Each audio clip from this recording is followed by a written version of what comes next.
سبحان اللہ وبحمدہ عدد خلقہ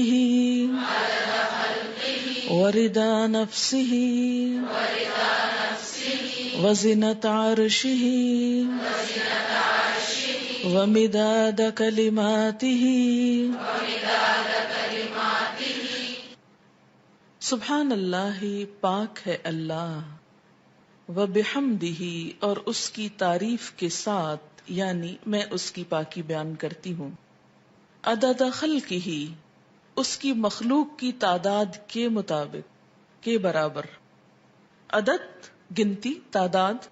خلق بمعنی مخلوق، یعنی جتنی اس کی مخلوق ہے، اس کی جتنی تعداد ہے، جتنی اس کی کریشن ہے، ان سب کی تعداد کے برابر، گنتی کے برابر. وردا، اور رضامندی، نفس ہی، اس کی نفس کی، یعنی اس کے نفس کی یا اللہ تعالی کی ذات جس چیز پہ راضی ہے اور جتنی تعریف پہ راضی ہے اتنی تعریف کرتی ہوں.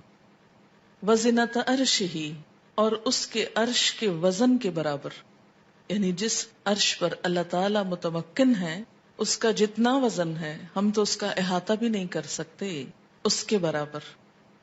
ومدادا، اور سیاہی، کلمات ہی، اس کے کلمات کے لکھنے کی، یعنی قرآن پاک میں آتا ہے کہ اگر سارے سمندر سیاہی بن جائیں اور اتنے ہی اور بھی، اور سارے درخت قلمیں بن جائیں اور اللہ کے کلمات، اس کی تعریف لکھی جانے لگے تو سارے سمندر خشک ہو جائیں، لیکن اللہ کی باتیں کبھی ختم نہ ہوں. تو اس لیے اس کے کلمات یا اس کی باتیں لکھنے کے لیے جتنی سیاہی چاہیے اس کے برابر. یہ مسنون تسبیح ہے اور بہت ہی خوبصورت. چند لفظ ہیں لیکن ایک بندہ مومن کے دل کے اندر اللہ تعالی کی محبت کے لیے، اس کی عظمت بیان کرنے کے لیے جو اس کے جذبات ہیں اس کی ایک عکاسی ہے.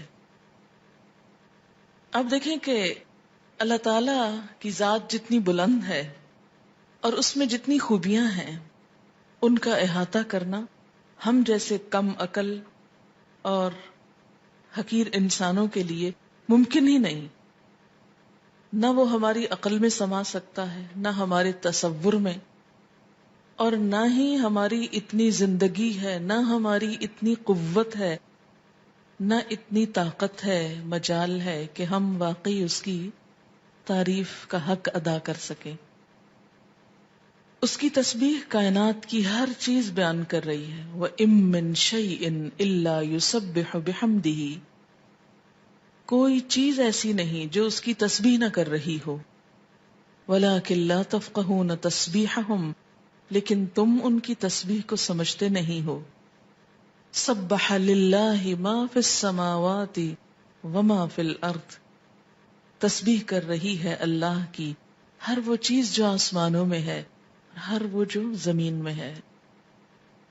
جب ہر چیز اس کی تسبیح میں لگی ہوئی ہے تو میری زبان اس کی تسبیح سے خالی کیوں رہے؟ اگر میں نہیں کروں گی تو میری محرومی ہے. اللہ تعالیٰ کا تو کچھ بھی نقصان نہیں. بے شمار فرشتے صرف پیدا ہی اس لیے ہوئے ہیں کہ وہ اللہ کی تسبیح بیان کریں، اس کی تعریف بیان کریں. اس لیے تسبیح کرنا سراسر خود انسان کے اپنے فائدے کے لیے ہے.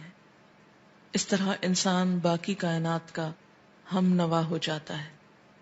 جس ذات سے جتنی محبت ہوتی ہے اس کے لیے الفاظ کا چناؤ اتنا ہی مشکل کام ہوتا ہے، اور اللہ کی تعریف کے لیے الفاظ کا چناؤ ہم عام انسانوں کے بس میں نہیں. اس لیے ہمیں لازمی طور پر سہارا لینا ہے نبی صلی اللہ علیہ وسلم کے الفاظ کا. تو آپ نے جو الفاظ سکھائے مسنون بھی ہیں اور بہت جامع بھی ہیں. آپ صلی اللہ علیہ وسلم کی یہ خصوصیت تھی کہ انما اوتیت جوامع الکلم، مجھے جامع کلمات عطا کیے گئے ہیں. آپ صلی اللہ علیہ وسلم کی گفتگو کی ایک خوبی تھی کہ کم الفاظ میں بڑی بات کہہ سکتے تھے. تو یہاں بہت کم الفاظ میں بہت خوبصورت طریقے سے اللہ تعالی کی تسبیح بیان کی گئی ہے.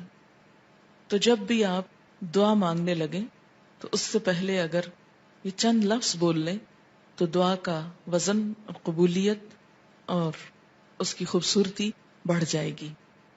اب دیکھیں کہ دعا کے شروع میں اور آخر میں تسبیح پڑھنا اور درود شریف پڑھنا یہ ایسا ہی ہے کہ جیسے کسی کو کچھ دینے کے لیے آپ ایک خوبصورت جیسے گفٹ پیپر ہوتا ہے یا اچھا کوئی برتن ہو سکتا ہے یا کوئی بھی چیز جس میں آپ کوئی چیز ڈال کر دے رہے ہیں.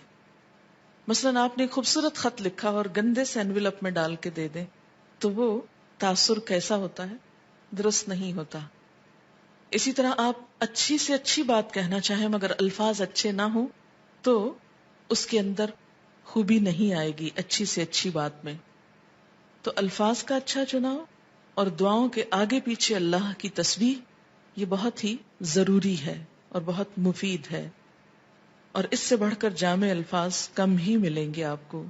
اس لیے ان کو یاد بھی کر لیجئے اور عادت بھی بنا لیجئے.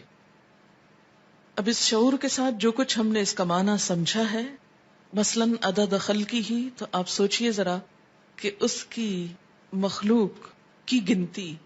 مثلاً کہا جاتا ہے کہ آسمانوں پر جتنے ستارے ہیں اگر ان کو فرضی نام دے دیے جائیں، مثلاً ABCD، تو ان ناموں سے پکارنے میں یا ان کی صرف گنتی کرنے میں 400 ملین سال چاہیے، کیونکہ انسان نمبر ایک تو احاطہ ہی نہیں کر سکتا. اور اگر صرف گننے لگے ان کو، صرف ستاروں کو، ابھی زمین کے ذرات کو نہیں، ریت کے ذرات کو نہیں، اگر آپ میں سے ہر ایک کو پورا کراچی شہر مثلاً سمندر کے کنارے پہنچ جائے اور ایک ایک گلاس ریت کا اٹھا کر اس کو دے دیا جائے ہر شخص کے کہ اس کے ذرات گنو، تو میرا خیال ہے کہ صرف وہ ذرے گننے میں اس کو کئی سال لگ جائیں، ایک عمر بیت جائے.